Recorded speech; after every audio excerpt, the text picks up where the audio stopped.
আজিম আহমেদ, এই মানুষটির সাথে আমরা হয়তো তেমন ভাবে পরিচিত না, আর হয়তো কোনোদিন পরিচিত হতেও পারবো না। তিনি আর আমাদের মাঝে নেই। তিনি কখনো ভেবেছিলেন এত তাড়াতাড়ি পৃথিবীর মায়া ছাড়তে হবে? তার ও ৮-১০টা যুবকের মতো রঙিন স্বপ্ন ছিল।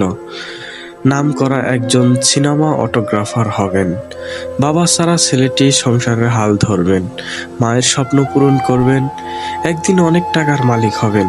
কিন্তু স্বপ্ন স্বপ্নই রয়ে গেল, চলে গেলেন শুধু তিনি। এবার একটু মূল ঘটনায় ফিরে আসি।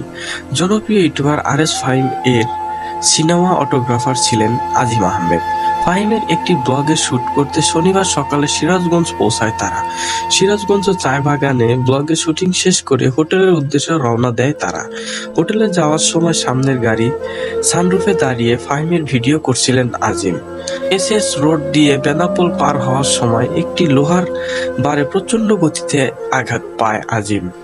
সানরুফে দাঁড়িয়ে থাকার কারণে মাথায় এবং বুকে প্রচন্ডভাবে ব্যথা পেয়ে রক্তাক্ত অবস্থায় লুটিয়ে পড়েন তিনি।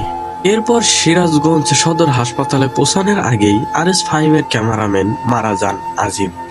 কিন্তু ঘটনাটি ভোর 5টার দিকে হলেও RS ফাহিম একটি পোস্টের মাধ্যমে জানায়, বিকাল 4টার দিকে তিনি এই ঘটনার বর্ণনার শেষে বলেন, 1000 কথা লিখেও কাউকে বোঝাতে পারবো না। আমরা সকাল থেকে হাসপাতাল এবং প্রশাসনিক সকল কার্যক্রম শেষ করে লাশ নিয়ে এখন সাতক্ষীরার পথে।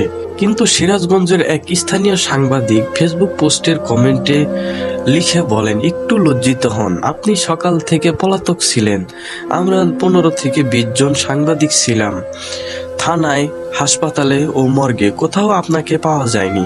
মিথ্যুক আপনি। সোশ্যাল মিডিয়াতে এমন ভণ্ডামি বাদ দেন।